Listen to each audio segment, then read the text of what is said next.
If there is no change in demand for commodity X even price rise then demand is, demand में कोई भी change नहीं होगा, price चाहे कितना ही बढ़ जाए, तो इन इलास्टिक है या इलास्टिक है, तो क्लासेस को क्या बोलेंगे, inelastic, B option correct है। The elasticity of demand for a product will not higher. The elasticity of demand for a product will not be higher.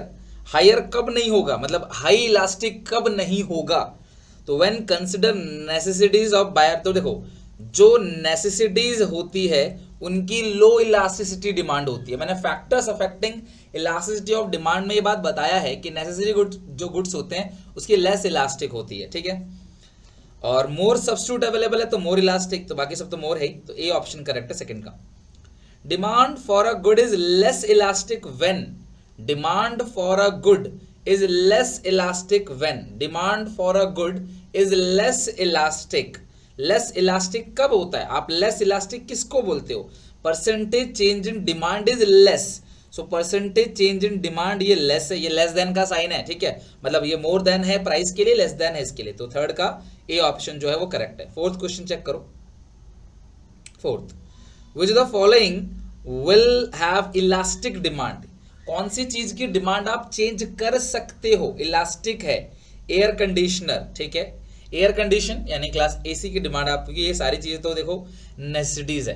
अब कुछ बच्चा कह सकता है कि सर एनसीईआरटी जो है वो हम नहीं पढ़ते, तो आप नहीं पढ़ते, लेकिन नॉर्मल क्लास एनसीईआरटी मतलब एक टेक्स्ट बुक की बात की जा रही है जो बच्चों को पढ़ना ही पढ़ना है, ठीक है। समर में भी वो नेसेसरी नहीं है क्लास, अगर क्या सबके घर में एसी लगा होता है क्लास, ऐसा नहीं है। If elasticity of demand for a commodity less than unitary, decrease in price would result in, सुनना मेरी बात, अगर लेस देन यूनिटरी है तो लेस देन यूनिटरी का मतलब क्या है कि डिमांड में चेंज थोड़ा होता है और प्राइस में चेंज जो है वो ज्यादा होता है, ठीक है।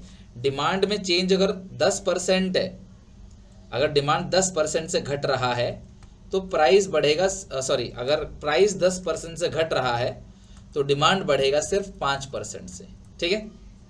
तो if price elasticity of demand for a commodity is less than unity, decrease in price, decrease in price proportionally less increase in demand, तो ये सही है class, less increase in demand है, डिमांड थोड़ा सा कम इंक्रीज होगा। विच of the following statement is incorrect, कौन सा इसमें से इनकरेक्ट है, कौन सा गलत है। Higher numerical value of elasticity indicate larger effect on price change to quantity demanded, तो अगर इलास्टिसिटी की वैल्यू ज्यादा है तो वो कहीं ना कहीं बताता है चेंज ज्यादा आएगा, इलास्टिसिटी अगर 2 है तो चेंज ज्यादा आएगा। Elasticity of demand can very -1 to +1, यार ऐसा तो बिल्कुल भी नहीं है, +2 +3 +4 कुछ भी आता है ना, मैंने क्या बताया था आपको, इसकी वैल्यू कहां से कहां तक होती है, 0 to इन्फिनिटी होती है, सो ये तो गलत है। A percentage increase in quantity demand is less than percentage fall in its price, then elasticity of demand is, बताओ, if percentage increase in quantity demand, if percentage increase in quantity demand is less, तो less than unitary हो गया ना, less than unitary, तो ये तो more than unitary हो गया, equal to unitary, less than unitary, 7th का सी। 8, लेस देन यूनिटरी का एक और नाम भी होता है, बताओ क्या होता है क्लास, लेस देन यूनिटरी का एक और नाम भी होता है, क्या होता है, relatively elastic, less than unitary relatively elastic. लिखा है कि percentage increase in quantity demand is less, demand जो हो रहा है ना क्लास वो लेस चेंज हो रहा है, तो लेस मतलब less than unitary. Price elasticity of demand is best define as, elasticity of demand best define as change in taste preference. Class price तो प्राइस की बात करेगा ना, इनकम की थोड़ी बात करेगा, प्राइस किसकी बात करेगा, प्राइस की, तो the rate of response of demand to a change in price, price की बात करेगा। Which of the following influence price elasticity of demand, कौन सा इन्फ्लुएंस करता है इलास्टिसिटी ऑफ डिमांड को, availability of substitute, number of close, sorry income level, तो सभी करता है, सारी चीजें फैक्टर अफेक्टिंग के अंदर आती हैं class, right. A negative sign with coefficient, coefficient मतलब जो ईडी का आंसर आता है वो क्या डिनोट करता है, जो कोएफिशिएंट है वो क्या डिनोट करता है, डायरेक्ट तो नहीं करता, इनवर्स रिलेशनशिप बिटवीन प्राइस और क्वांटिटी डिमांड। यार एक चीज आप, मैं बार बार बोल रहा हूं, आज ही बोलूंगा कि पेपर अब बहुत क्लोज है तुम्हारा, मतलब जिन बच्चों का 15 को ही पेपर है या जिनका 17 को 20 को जो भी है, क्वेश्चन को ढंग से पढ़ना आप लोग। क्वेश्चन को ढंग से पढ़ना, बिल्कुल भी जल्दीबाजी मत करना, क्वेश्चन को आराम से पढ़ना। आई सजेस्ट कि साइबर कैफे पे जाके, अगर आपके घर पे कंप्यूटर लैपटॉप नहीं है तो साइबर कैफे पे जाके प्लीज प्रैक्टिस कर लेना क्वेश्चंस की। एटलीस्ट आप इन क्वेश्चंस की प्रैक्टिस कर लेना, कैसे भी, मतलब कि जो मॉक टेस्ट में कैसे अटेम्प्ट करते हैं उनकी प्रैक्टिस अच्छे से कर लेना। ईडी निकाल कर बताओ मुझे क्लास, ईडी निकाल कर बताओ। A 5% fall in price of X, a 5% fall in price of X leads to 10% rise in demand. X का प्राइस अगर 5% से घट गया है तो 10% से डिमांड हो रहा है, तो बढ़ रहा है, तो ये कॉम्प्लीमेंट्री गुड्स की बात कर रहा है, right. In case of goods Y, a 2% rise in price leads to 6% fall in demand. अगर हम वाई की बात करें तो 2% राइज इन प्राइस, जो प्राइस है वो 2% से बढ़ रहा है तो डिमांड 6% से घट रहा है। इन द गिवन केस कौन सा मोर इलास्टिक है? अच्छा, ये तो बहुत सिंपल है क्लास। एक्स की बात करें 5%, आप देखो मोर इलास्टिक में ना आप ईडी निकाल लो, सबसे बेहतर है आप ईडी निकाल लो। तो अगर एक्स की बात करोगे, अ 5% fall in price of x, percentage fall in price of x demand, तो एक्स का तो 2 आ गया। अगर आप वाई का निकालोगे तो 2% राइज इन प्राइस, 6%, 2 3 जा 6, तो किसकी ज्यादा आ रही है मुझे बताओ? तुम्हारे सामने ईडी का फॉर्मूला लगा दो, किसका ज्यादा आ रहा है क्लास? वाई का ज्यादा आ रहा है, राइट, करेक्ट। 12वें का, in case of dash there is infinite demand in particular price, demand become 0। थोड़ा सा भी प्राइस बढ़ता है, in case of dash there is infinite demand at a particular, किसी प्राइस पे इन्फिनाइट डिमांड है और थोड़ा सा भी प्राइस अगर 0 और थोड़ा सा भी प्राइस अगर चेंज हो रहा है, डिमांड इन्फिनिटी तक पहुंच जाती है, तो क्या बोलेंगे इसको क्लास? आपको ये 5 डायग्राम याद होगा। 0 इन्फिनिटी, मैंने क्या बताया था? थोड़ा सा भी प्राइस, इस लाइन की चौड़ाई जितना भी प्राइस अगर चेंज हो गया, डिमांड इन्फिनिटी पहुंच जाएगी, डिमांड बढ़ जाएगी। This is called perfectly elastic. If a goods take up significant share consumer budget, अच्छा सुनो, तुम्हारे बजट का थोड़ा सा अगर खर्च हो रहा है, अगर तुम्हारे बजट का थोड़ा सा हिस्सा तुम खर्च कर रहे हो, तो वो कैसा गुड्स होगा? जरूरी होगा, हाईली इलास्टिक होगा या हाईली इनइलास्टिक होगा?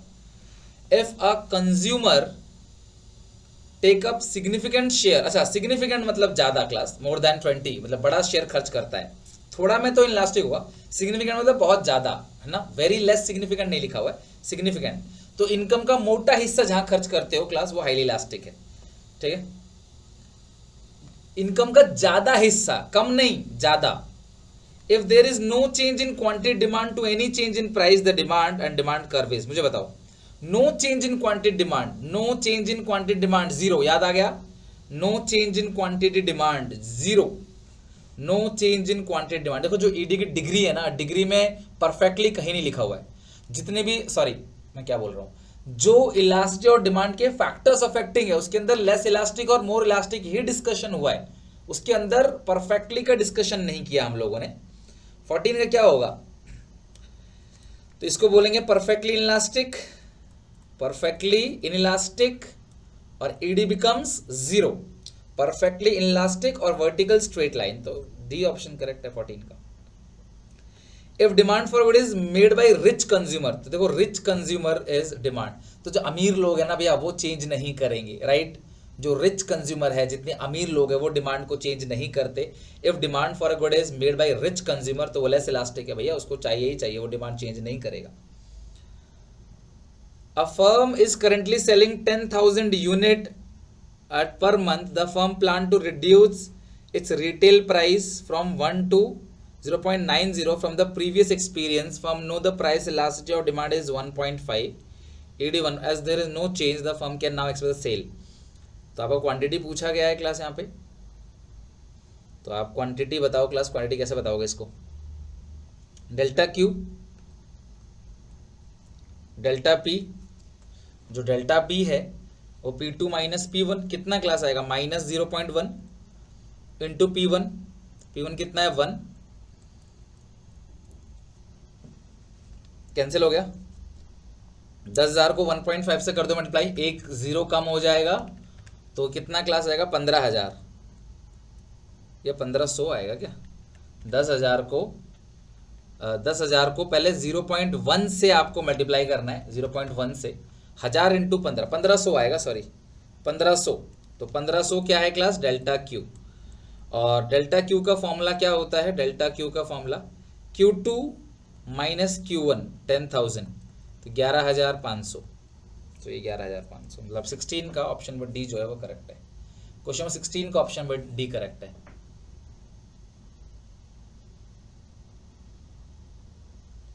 फिफ्टी में से 40 ही करने हैं आपको, तो कोई भी 40 आपको अटेम्प्ट करना है, बस 40 ही अटेम्प्ट करना है आपको, यानी 40। The demand for meal at medium price restaurant is elastic. If the management of restaurant is considering the rise in price, it can relatively, सुनो, डिमांड अगर इलास्टिक है, अगर डिमांड इलास्टिक है तो अगर वो दुकानदार सोच रहा है कि वो अपने फूड के प्राइसेस का प्राइस बढ़ा दे, तो क्लास यहाँ पे डिमांड पे क्या फर्क पड़ेगा। देखो इलास्टिक की जब हम बात करते हैं ना, तो हाई इलास्टिक की बात करते हैं। जब भी हम इलास्टिक की बात करते हैं तो वो हाई इलास्टिक की बात करेंगे, इलास्टिक की बात करेंगे तो हाई इलास्टिक की बात करते हैं। इलास्टिक है मतलब हाई इलास्टिक, तो यहाँ पे हाई इलास्टिक है तो प्राइस अगर थोड़ा सा भी बढ़ेगा तो डिमांड में आपको चेंज ज्यादा दिखेगा। सो 17 का ऑप्शन नंबर ए करेक्ट है। 18 with the increase in price of buyer burger 22%, its demand fall by 26। Price थोड़ा सा बढ़ा, डिमांड ज्यादा बढ़ा, तो आप इलास्टिक बोलोगे या इनलास्टिक? तो ये इलास्टिक है। इलास्टिक मतलब मोर देन, इलास्टिक मतलब मोर देन, ध्यान रखना। एक्स्ट्रा करके आ जाओगे तो कुछ काउंट नहीं होगा, शायद वो लेगा ही नहीं, सबमिट ही नहीं करेगा। मेरे हिसाब से एक्स्ट्रा करके आओगे शायद सबमिट नहीं होगा, कुछ ना कुछ वो ऐसा करेंगे। तो आप ऐसा नहीं होगा कि तुम एक्स्ट्रा करके आ जाओ, ऐसा बिल्कुल मत करना, गलती से ही मत करना। नेक्स्ट चेक करो क्लास, लास्ट क्वेश्चन चेक करो, लास्ट क्वेश्चन पे आओ। With increase in demand of a good by is 3, ऐसा sorry, elasticity of demand is 3, ये हमने कर लिया 18 का। 18 का क्या आंसर था? इलास्टिक था ना। 19 का मुझे बताओ, 19 का ईडी 3 है, तो क्या 3 होगा? When price falls by 1% demand rise by 3%, सही है। ईडी 3 तो ये भी है। व्हेन प्राइस राइज बाय 1, तो ये दोनों सी है क्लास, तो इधर ए और बी है, तो ए होगा या बी होगा, तो ये बिल्कुल करेक्ट है। बताओ क्लास, इलास्टिसिटी ऑफ डिमांड